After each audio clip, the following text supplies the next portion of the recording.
Buonasera a tutti, benvenuti a questa seconda puntata della nostra rubrica Il tè con i missionari.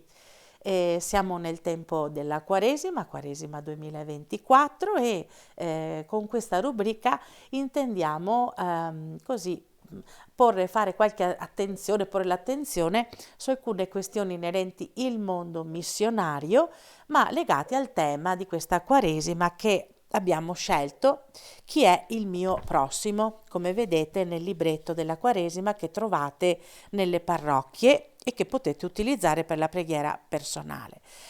Per affrontare questo tema di questa settimana, che è il tema in particolare della sofferenza e quindi in qualche modo un tema che era caro a Gesù e nel suo stile pastorale la vicinanza alla sofferenza era sempre, ha sempre accompagnato questo stile pastorale di Gesù, che è il nostro maestro e il nostro primo insegnante, abbiamo invitato un ospite ormai conosciuto ma a cui vogliamo molto bene, eccolo qui, Don Marco Dalmagro che ci raggiunge, ci accompagna direttamente dal Brasile, da Tagnaçu, dalla parrocchia dove lui vive adesso. Ciao Don Marco! Ciao Maria Grazia e ciao a tutti i telespettatori. Come vedete oggi non sono qui da solo, sono accompagnato da Donna Maria, una signora qui della parrocchia che dopo vi presenterà alcune cose su questo tema che stiamo affrontando. Una buona serata a tutti e cominciamo? Cominciamo.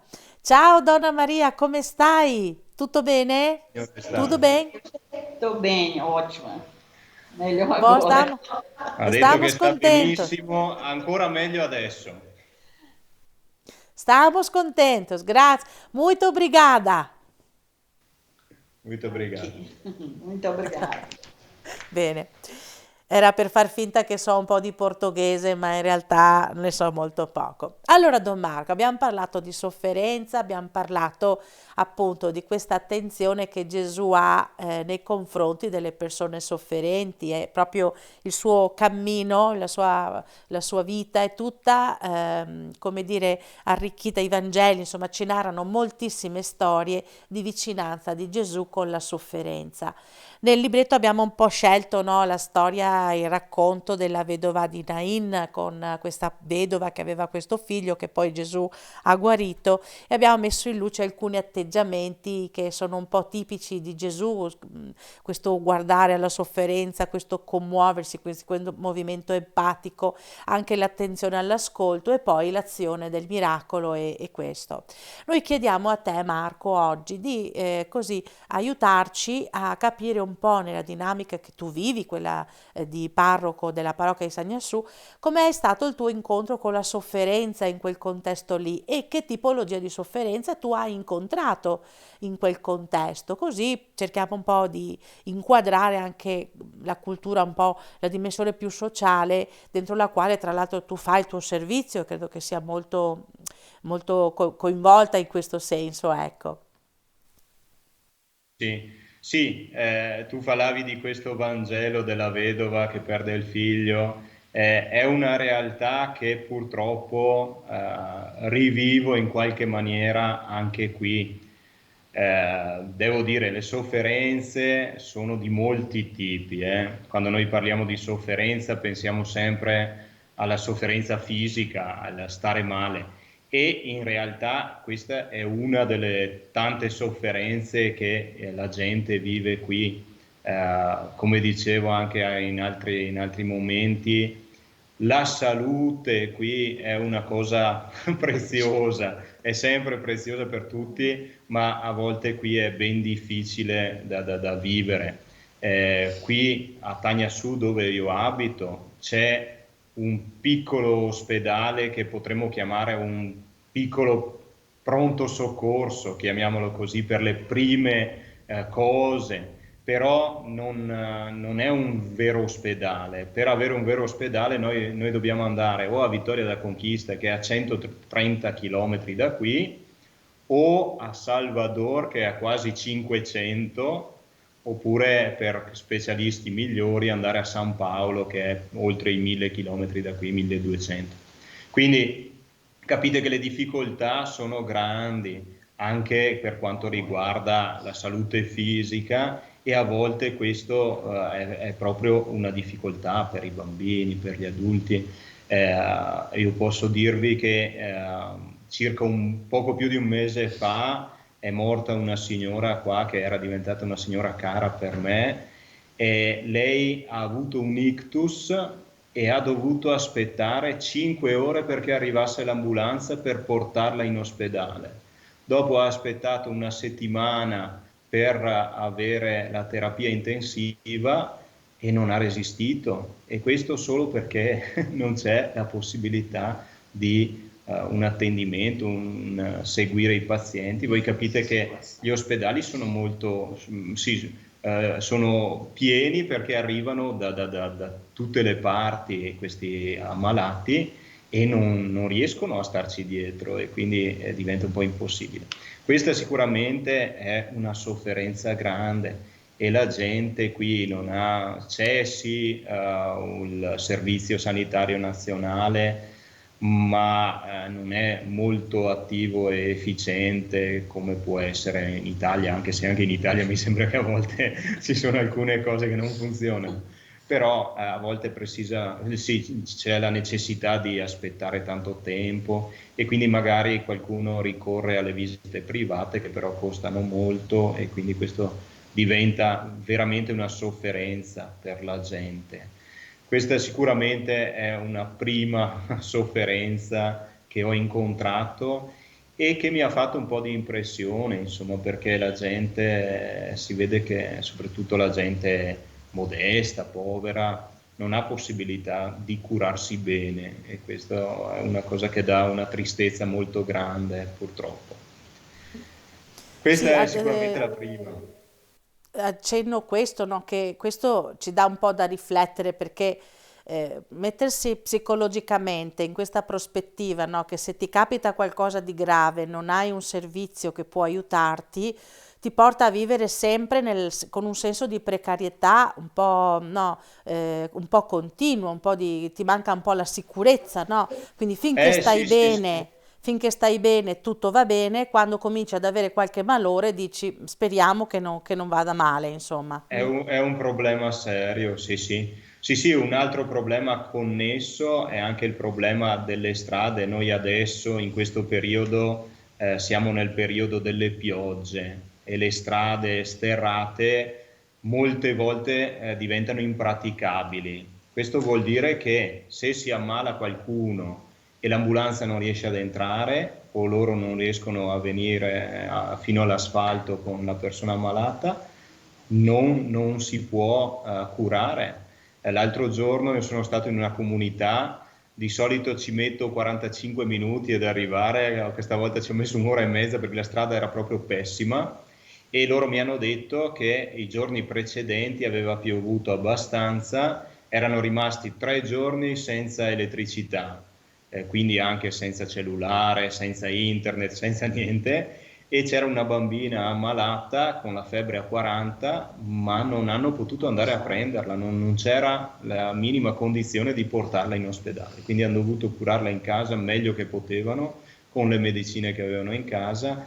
Voi capite che sì, è una sofferenza grande, purtroppo, è una cosa che si ripete continuamente e lascia un po' tristi davanti a questa situazione, ecco. Sì, Per anche cui per quello che vi questo. dicevo, il Vangelo si torna anche carne proprio qui nella nostra realtà, molto di più che da noi in Italia, insomma.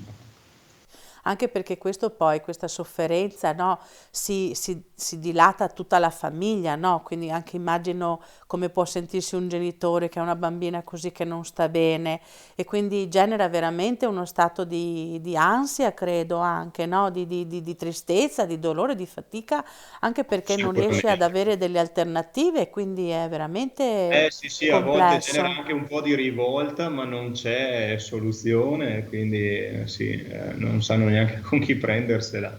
Dopo sì, potremmo prendersela un po' con la politica generale che potrebbe fare qualcosa in più, però in effetti questa è una sofferenza grande, sì, sì, e dopo magari anche Donna Maria può dire qualcosa più avanti. Questa è sicuramente la prima cosa.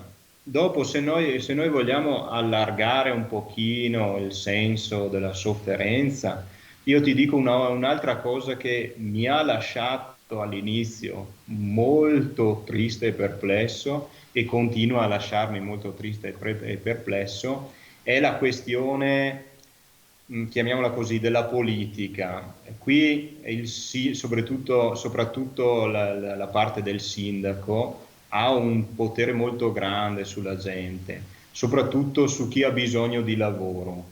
Quindi funziona così: quando tu hai bisogno di lavoro devi appoggiare un candidato sindaco e sperare che sia eletto. Se lui è eletto, devi sperare che mantenga la promessa che ti dà lavoro e se dopo ti dà lavoro, sperare anche che ti paghi. E questa è una cosa che già così voi capite che fa un po' di che.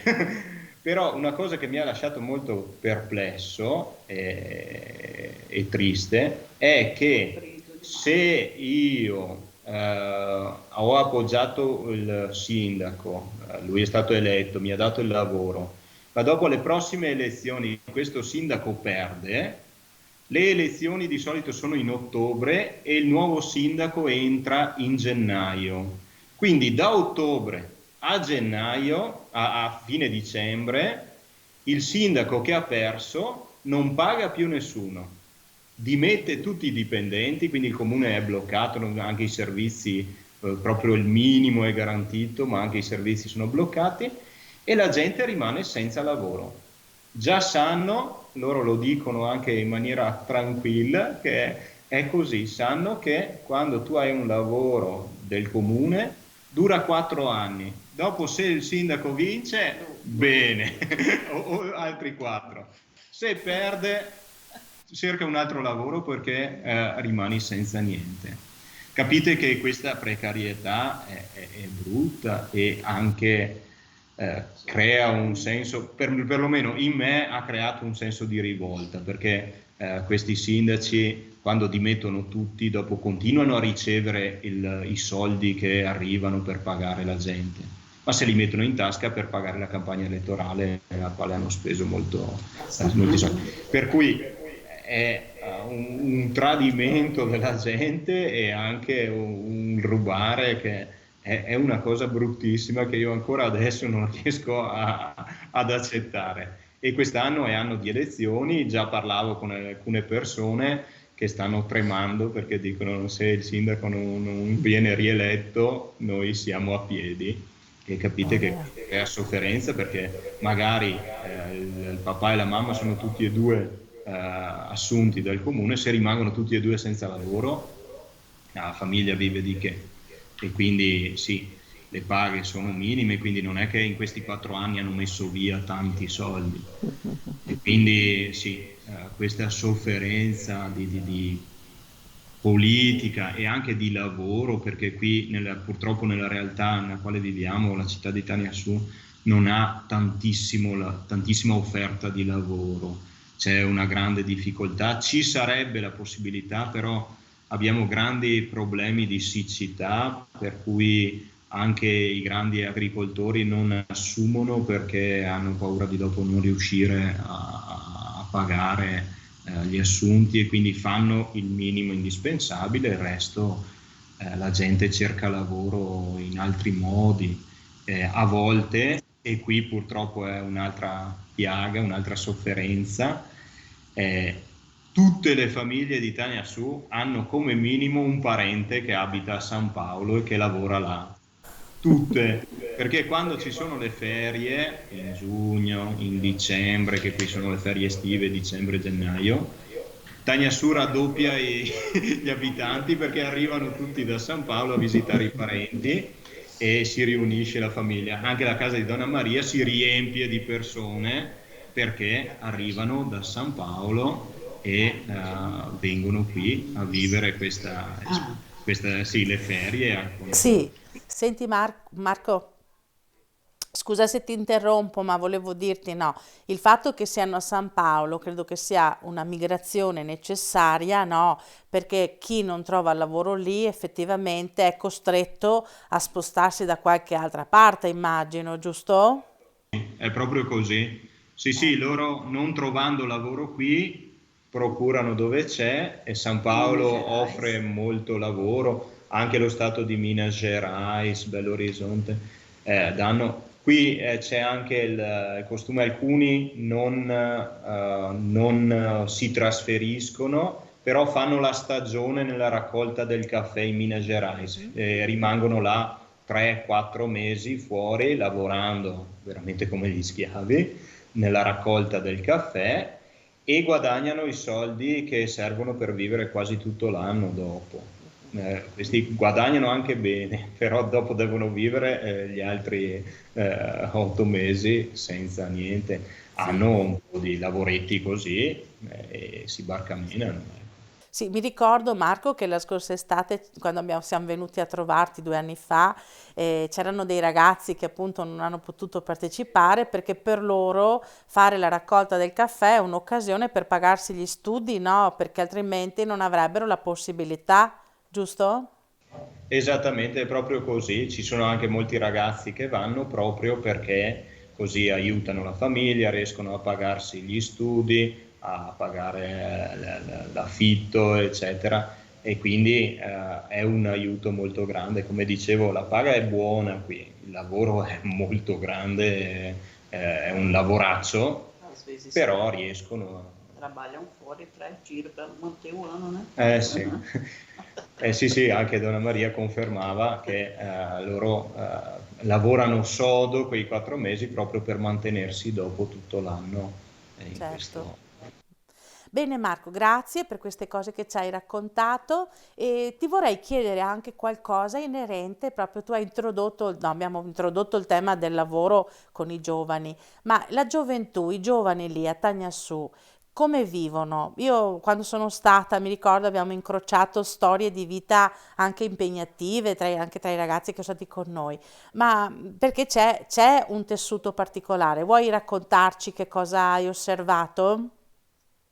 Sì, allora, beh, i giovani sono giovani come da tutte le parti, non è che sono molto diversi dai giovani italiani, però come dicevi, il contesto che abbiamo raccontato adesso vale anche per loro e questa questione dell'avere questa insicurezza continua nella quale loro vivono crea anche difficoltà molto grandi. Qui ci sono grandissime difficoltà di problemi di ansia, crisi di panico, depressioni.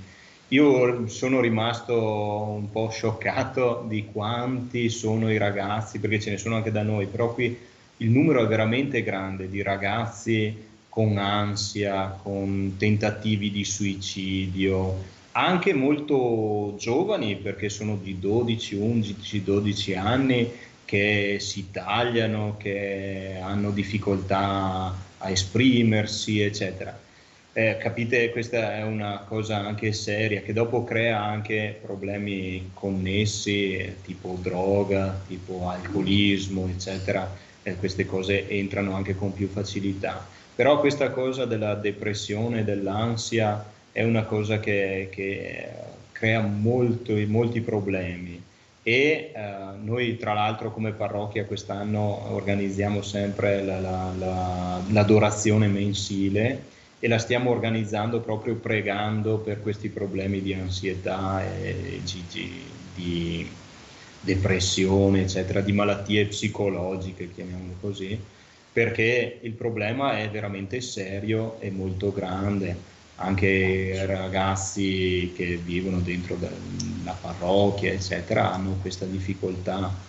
Un'altra cosa che ne parlavamo anche insieme quando voi siete stati qui a trovarci, che i ragazzi stessi italiani avevano notato, è che le possibilità di volontariato, di fare qualcosa per gli altri, così sono ridotte proprio al minimo, quasi non esistono. Noi avevamo incontrato gli studenti di una scuola con i giovani italiani e là loro proprio raccontavano e gli studenti di qui erano rimasti un po' colpiti che questi ragazzi tutti facevano qualcosa che potremmo chiamare di volontariato. Qui questa cosa non esiste, per cui c'è la scuola e dopo hanno sì lo studio, ma molto tempo libero che è occupato con cose che non sempre aiutano a vivere bene la vita. Quindi a volte c'è questo contesto che non dà neanche gli stimoli necessari e molti, soprattutto con la pandemia, ma non è solo colpa della pandemia, si sono un po' chiusi in se stessi, chiusi in casa, passano molto tempo nei social, eccetera, e questo non aiuta molto dopo il vivere, il buttarsi fuori, ecco, quindi il crescere anche come persone e anche all'affrontare con coraggio le difficoltà della vita, e questo è un problema serio. E a volte si trovano che finiscono la scuola senza lavoro, senza possibilità, devono andare da qualche altra parte per lavorare, passano difficoltà molto grandi, eccetera. Sì, se parliamo di sofferenza, c'è effettivamente questa grande sofferenza da parte dei giovani, eh, e una cosa proprio che mi colpiva molto è questa dell'ansietà, della depressione, del vivere con ansia le cose, sì, una cosa molto presente. Sì, è molto interessante perché questo tipo di fatica caratterizza anche la gioventù qui da noi in qualche modo, no? Soprattutto dopo la pandemia sono aumentate le patologie dal punto di vista depressivo e dell'ansia sociale, addirittura si parla di ecoansia adesso, no? Legata ai cambiamenti climatici. Quindi sarebbe interessante capire un po' i fattori che generano questo. Credo che da una parte ci sia, no, quello che dicevi tu, un senso di precarietà diffusa, no? Nel senso che se non hai prospettive di vita, in qualche modo la tua vita perde un po' di senso e non riesci a trovare, non riesci a, come dire, a concentrare l'energia in qualcosa di positivo che ti realizzi. Mancando la realizzazione, in qualche modo, no, c'è il rischio di una patologia, ma la stiamo semplificando. Ma immagino anche il tessuto, no, che offre stimoli alle volte anche violenti in qualche occasione, no? Ecco, delle Purtroppo famiglie che sì. si separano spesso e volentieri, quindi una instabilità proprio nel nucleo familiare molte volte genera anche, no, un'insicurezza di fondo rispetto alla propria prospettiva di vita. Mm? Sì, sì, penso che sia tutto molto legato proprio a queste difficoltà, anche le difficoltà economiche creano difficoltà familiari, creano difficoltà di relazione, e quindi c'è effettivamente questo tessuto che a volte non aiuta proprio la vita dei ragazzi e delle persone. Veniamo a Donna Maria, perché abbiamo la nostra cara Donna Maria che è qui con noi e sono curiosissima di sentire la Sta sua aspettando qui esperienza. silenziosa. Allora, intanto che cosa fa Donna Maria lì in parrocchia, di che cosa si occupa e se ci spieghi un pochettino questo aspetto qua. Sì, allora ve la presento. Donna Maria è una signora che è un'autorità in parrocchia, prima di tutto perché è stata e è ancora professoressa di generazioni e generazioni di persone che ancora la chiamano professoressa quando la incontrano. Beh, e tutti la ricordano per la bontà e la dolcezza che lei ha con le persone. Ma in parrocchia lei è ministra della comunione e ha gestito per tanto tempo quella che è chiamata la pastorale dei bambini, la pastoral da crianza. È un gruppo, una pastorale proprio della parrocchia che si occupa in maniera specifica delle famiglie in difficoltà, in modo particolare dei bambini, soprattutto del fatto che siano nutriti bene, che non siano denutriti, eccetera. Allora, adesso lei ci spiega un po' come è nata questa iniziativa, questa pastorale, e io cercherò di tradurre bene, e dopo lei fa una piccola testimonianza di quello che lei ha vissuto praticamente dentro questa pastorale. Dona Maria, pode falar. Padre Marcos já falou a realidade da nossa região, muito sofrida, mas já foi bem mais, viu? Donna Maria ha detto che io ho presentato le sofferenze del nostro territorio, però in passato è stata anche molto di più. Le sofferenze sono state anche E di più. aí, graças a Deus, né, surgiu a Pastoral da Criança, foi criada em dezembro de 1983, lá no estado do Paraná, com apoio da CNBB. La pastorale dei bambini è nata nel dicembre 1983 nello stato del Paraná, uno stato del Brasile, e è stata appoggiata da subito dalla Conferenza Episcopale Brasiliana.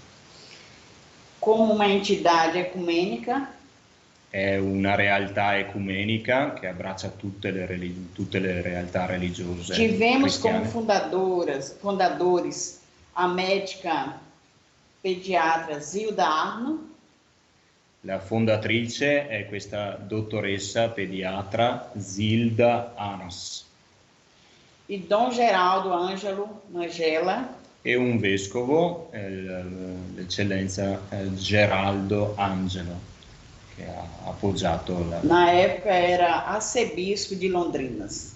Vescovo di Londrina, arcivescovo di Londrina, la capitale del Paraná. A Pastoral da Criança é uma organização de ação social vinculada à CNBB, que tem atuação voltada para as comunidades carentes, onde capacita líderes voluntários que ali vivem e assume a tarefa de orientar e acompanhar gestantes e crianças entre 0 a 6 anos. La pastorale dei bambini è un'organizzazione sociale collegata alla conferenza episcopale che ha il compito di preparare volontari nelle varie comunità della realtà territoriale nella quale si trova per accompagnare e aiutare bambini da 0 a 6 anni e anche le mamme che sono in gestazione, che si preparano a diventare mamme. A Diocese de Livramento de Nossa Senhora assumiu o compromisso com a Pastoral da Criança em 1988, quando realizou o curso de capacitação de líderes representantes das paróquias. La pastorale della crianza dei bambini è entrata nella nostra diocesi di Livramento di Nostra Signora nel 1988, quando ha cominciato il corso di preparazione per i responsabili parrocchiali di questa organizzazione. Em Tanhansu, na paróquia Nossa Senhora do Perpétuo Socorro, localizada próxima à Chapada Diamantina, a Pastoral da Criança foi implantada em 15 de novembro de 1988, com o objetivo de ajudar as famílias na promoção da saúde das crianças e gestantes. Ecco, anche nella parrocchia di Tanhansu è nata nello stesso anno 1988, nel mese di novembre, e anche qui si è presa l'onere di seguire queste famiglie che avevano bisogno a partire dalla gestazione fino a questi bambini da 0 a 6 anni. Com a missão de evangelizar, através da Pastoral da Criança, as famílias que são cadastradas e recebem visita dos líderes mensalmente para acompanhar o desenvolvimento e crescimento das crianças e gestantes. Ecco, anche qui nella parrocchia di Tanhansu si sono preparati questi leader che accompagnano e seguono le famiglie e hanno questo compito di seguire con una visita mensile le famiglie che sono iscritte, loro passano e vedono le famiglie che hanno necessità, fanno un elenco proprio e le seguono passo passo con una visita mensile, dando alcune indicazioni e seguindole nelle cose necessarie. Os líderes da Pastoral da Criança agem como bons pastores, que ama e cuida de suas famílias, contribuindo com o projeto de Jesus Cristo, realizando 3 atividades, ou seja, 3 tarefas, né? Visita domiciliar, dia da celebração da vida e reunião para reflessão e avaliação. Ecco, la pastorale dei bambini non è solo un seguire le necessità delle famiglie, ma anche un'azione di evangelizzazione. E loro accompagnano queste famiglie con queste 3 azioni, loro seguono mensilmente, organizzano la festa della vita una volta all'anno e la terza non ho messo chiaro. Era Rucche, spero. E la terza cosa era le riunioni per seguire e fare una verifica del lavoro fatto. Ecco.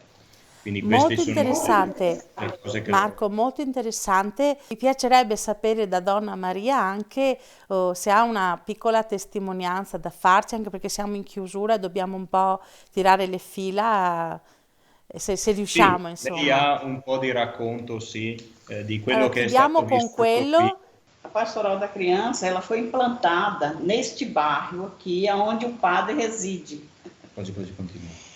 No bairro Clécio Andrade, nasceu a primeira comunidade da Pastoral da Criança, pois era onde vivia a maioria das famílias carentes do município, onde tinha criança desnutrida, criança pele e osso, totalmente sem esperança di vita.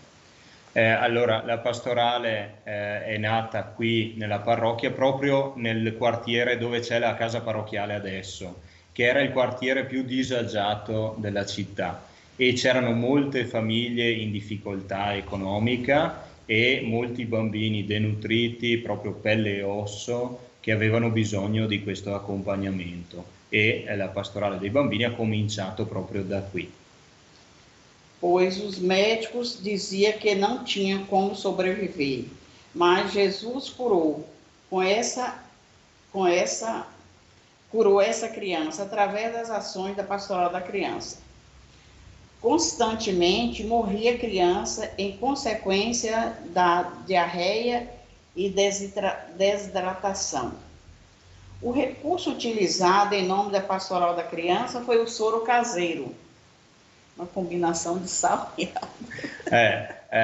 Donna Maria sta dicendo che anche i medici desistivano di questi bambini, dicevano che non potevano sopravvivere, però lei ha detto che con la forza di Gesù loro si sono dati da fare e hanno cominciato questo lavoro preparando una flebo fatta in casa, che loro preparavano perché i bambini molto spesso avevano diarrea e erano disidratati, e quindi preparavano questa flebo fatta con acqua e sale e poco più, le facevano in casa e la davano a questi bambini, insieme anche a un'altra cosa. E também utilizava coquetel preparado com sementes de abóbora, gergelim, girassol, folha de mandioca, folha de couve, bredo, morango, e fazia coquetel, né?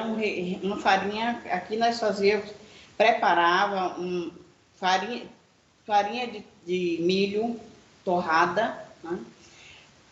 Farinha de trigo torrada e farelo de arroz. Era tipo e aí uma fazia mistura. uma multimistura, ou seja, uma farinha enriquecida que a gente conseguia curar a desnutrição dessas crianças que a gente acompanhava.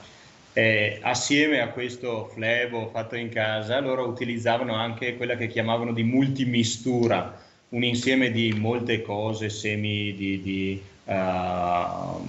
zucca, di girasole, di sesamo, altre foglie, utilizzavano anche verdure, eccetera. Facevano questa mistura che serviva per dare un po' di nutrimento a questi ragazzi. E Donna Maria è sempre nella sua casa, lei ancora oggi prepara questa multimistura per alcuni bambini. Na visita domiciliar, as mães recebiam orientações com a palavra de Deus e ensinamentos sobre remédios naturais, a higiene pessoal das crianças.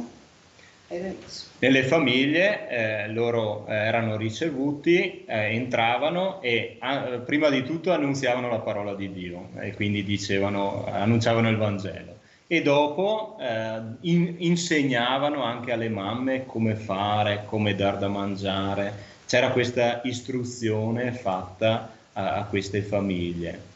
E Donna Maria proprio mi diceva poco prima della trasmissione che lei proprio vedendo una bambina pelle e osso si è messa dentro a questa pastorale e ha dato la vita. E ancora adesso questa bambina è cresciuta, ma abita qui vicino alla casa parrocchiale. Bello, grazie Marco, grazie Donna Maria per questa testimonianza. Purtroppo siamo costretti a chiudere perché il tempo è un po' ridimensionato rispetto anche al diario di Don Marco. Allora, grazie Donna Maria e scusa se dobbiamo chiudere, ma abbiamo poco tempo, ma grazie di cuore, una bellissima testimonianza.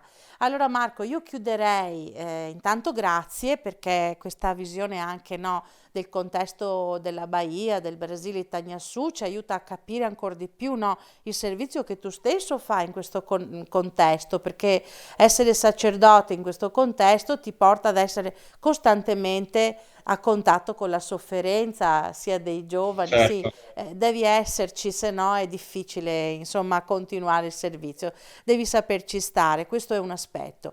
L'altro aspetto è che comunque noi vi siamo vicini e quindi la prossima estate torniamo a trovarvi, possiamo dirlo finalmente ufficialmente, Possiamo annunciarlo. faremo viaggio missionario in Brasile anche quest'estate. Le date approssimative sono dal 19 di agosto al 29 o 19 o 20 agosto, adesso vediamo un po' i biglietti aerei. E tu stai già preparando tutto, Don Marco? Una Sì, battuta al sì, ma volo, i poi giovani chiudiamo. sono già in fermento, ci stiamo Mhm. preparando, stiamo creando il gruppo di accoglienza, ma la parrocchia tutta è in fermento perché quando io ho annunciato anche gli adulti mi hanno chiesto ma non c'è un buchetto anche per me, non puoi inserirci in qualche maniera? E quindi stanno aspettando. Un successone, insomma. Bene, allora guarda, prepara la strada che noi arriviamo di sicuro Ti accoglieremo e a braccia aperte. sicuramente ci sentiamo nel frattempo. Grazie di cuore, buona serata a Grazie. voi, un abbraccione, un saluto a tutti e alla prossima. Ciao. Tchau. Ciao, grazie.